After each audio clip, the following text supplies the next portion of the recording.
Guys, yun, magandang umaga, no? So, ito, actually, pupunta tayo ngayon sa guys, sa vet ni Lilo. Hindi para magpa-check up or para kumuha guys ng ng deworming niya, no? Kasi, normally kasi, every 6 months kasi yung ginagawa namin sa kanya noon, nung kami ay nasa Saudi, no? So, ngayon, napag-decision na namin, which is posible naman na ang deworming niya is every 3 months, no? So November na ngayon, yung huling deworming niya is August, October, or yata, July pa yata, ganun. Basta naka-schedule kasi siya ngayon So yun, so nag-email tayo dun sa kasi nga dito through email lang appointment, or pwede mo namang itawag. Kasi meron akong ginagamit na apps dito, yung tinatawag na pet desk. Doon pwede ka nang magpa-appointment doon, diretso na doon, tapos mag-email na lang sila for confirmation, ganun. Kaso nga lang, sabi nung may nag-reply kasi sa akin na pag ganun palang mga deworming ay wala nang appointment. So pwede nang dumiretso ka na doon. At the same time, ano lang naman yung guys, tablet lang naman ang ibibigay sa iyo. Yung tablet mismo.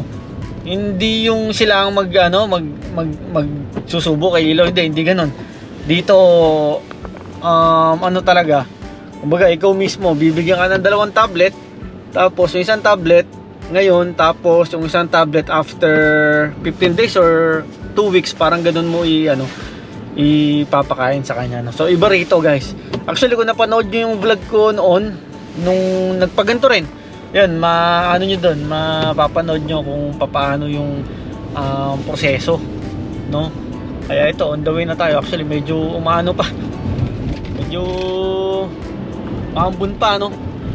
Malapit lang naman to sa bahay, siguro mga 10 minutes lang magmula doon sa bahay papunta rito sa vet niya, which is yung Chilliwack Animal Hospital kung tawagin, no? So doon namin palaging dinadala itong si Lilo kapag may mga annual check-up, ganon. Tapos may mga kailangan ipa-vaccine sa kanya, yun. So dito namin siya talagang dinadala. Well, nyo naman guys, nakikita nyo naman yan sa mga vlog namin noon kung saan, ganon. At least para lang magka-idea kayo kung paano ba ano ba ang pinagkaiba ng vet clinic dito, tapos vet clinic sa Saudi, ganon, or kahit sa Pilipinas, no? Yun nga lang, talagang syempre medyo rito talaga, medyo may kamahalan lang din talaga rito. Hindi gaya sa Saudi na pagka gantong deworming lang, pagkano lang, diba? Dito talagang mahal guys, mahal talaga. Kaya nga yun, actually yun nga, meron siyang insurance dito. Talagang nag-decide kami na kuhanan talaga siya kasi nga syempre sa sobrang mahal ng niya rito, pa-vet dito, talagang kinakailangan na kuhanan talaga siya. Kasi pag gaya niyan, deworming, ibabalik naman sa akin ng insurance yan. 80%, no? 80% reimbursement naman yan. Kahit saan, kahit anong ipaano mo sa kanya, vaccine, gano'n. Pero syempre, depende pa rin sa case kasi merong covered, merong lehitimong cover yung cover yung pinili kong insurance. Ito, ayan, no? Medyo maambun lang. Pero malapit-lapit na rin tayo guys, malapit-lapit na. Ayan guys, dito na tayo. Ayan. Yung Chilliwack Animal Hospital. So kung mababasa nyo, yan, appointment lang talaga. So no walk-in. Pero yung naman natin guys, yung ang pang deworming, hindi na kailangan guys, hindi na kailangan ng appointment, no? Yan. So hintayin lang natin. Yan. So guys, ayun na. Ito, nakuha na natin. Actually, ito yung doll pack, kung tawagin, no? So binigyan lang tayo nitong tablet na to. Lino. Tandali. So binigyan lang tayo itong tablet na to. So gaya nga ng sabi ko, dalawang tablet to.